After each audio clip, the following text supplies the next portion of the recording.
Idea video આંગણવાડી અને બાલવાટિકાના બાળકોના માતાઓ માટે. નમસ્તે.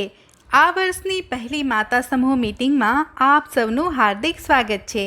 ગયા વર્ષે આપણે સાથે મળીને આઈડિયા વિડીયોમાંથી ઘણી નવી બાબતો શીખ્યા, સમજ્યા અને કરીને જોયું. તેથી દરેક માતા સમૂહને ખૂબ અભિનંદન. સૌથી પહેલાં આપણે સાથે મળીને આપણા સમૂહનું એક સરસ નામ આપીએ. આવનાર સમયમાં આપણું સમૂહ આ નામથી ઓળખાશે.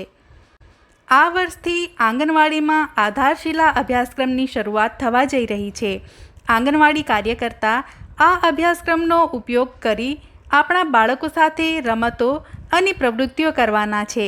ચાલો આપણે પણ આ અભ્યાસક્રમના આધારે આપણા બાળકો સાથે ઘરે પ્રવૃત્તિઓ કરીએ. ચાલો હવે અમુક બાબતો સમજીએ. બાળકો હવે આંગણવાડીમાં જઈ રહ્યા છે.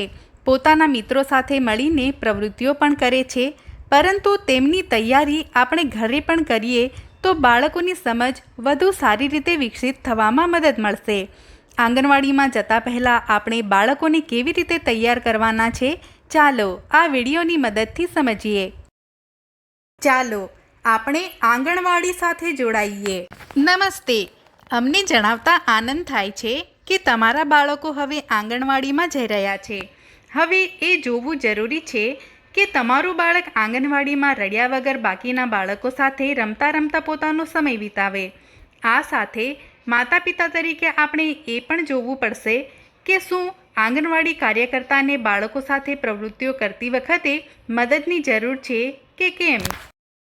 ચાલો બાળકો વિશે કેટલીક બાબતોને ધ્યાનથી સમજીએ, જેના કારણે આંગણવાડી કાર્યકર્તાને મદદ મળશે. બાળકોને તમારા બાળપણના આંગણવાડીના અનુભવો જરૂરથી જણાવો. આવું કરવાથી બાળકોના મનમાંથી આંગણવાડીનો ડર દૂર થશે અને તેમને આંગણવાડીમાં જવાનું મન થશે. બાળકોના ઊંઘવાનો અને જાગવાનો સમય નિશ્ચિત કરો. આવું કરવાથી ઓછી ઊંઘના કારણે બાળકો બેચેની અનુભવશે નહીં. બાળકોને નિશ્ચિત સમયે ટોયલેટ જવાની ટેવ પાડો, જેથી અન્ય બાળકોની સામે તેની મજાક ન બને. બાળકોને પોતાની સ્વચ્છતા વિશે માહિતી આપો અને સારી ટેવો વિશે જણાવો, જેમ કે દરરોજ દાંત સાફ કરવા, સ્નાન કરવું, સ્વચ્છ કપડાં પહેરવા, જમતા પહેલાં અને પછી હાથ સાફ કરવા વગેરે. બાળકોને વડીલો દ્વારા આપવામાં આવતી સૂચનાઓનું પાલન કરવાની ટેવ પાડો. આ સાથે મિત્રો સાથે રહેવું, લડાઈ ન કરવી, વસ્તુઓ, રમકડાં યોગ્ય જગ્યાએ રાખવા વગેરે. ધીમે બાળકોને સારા સ્પર્શ અને ખરાબ સ્પર્શ વિશે માહિતી આપવાનું શરૂ કરો. જો બાળકોને કોઈ પણ વસ્તુની એલર્જી હોય અથવા કોઈ બીમારી હોય તો તેની માહિતી આંગણવાડી કાર્યકર્તાને જરૂરથી જણાવો. આ વિડીયોનો ફાયદો તમને કેવી રીતે થઈ શકે છે, દરેક માતા સમૂહમાં જણાવે. આજની પ્રવૃત્તિઓ અહીં પૂરી થાય છે.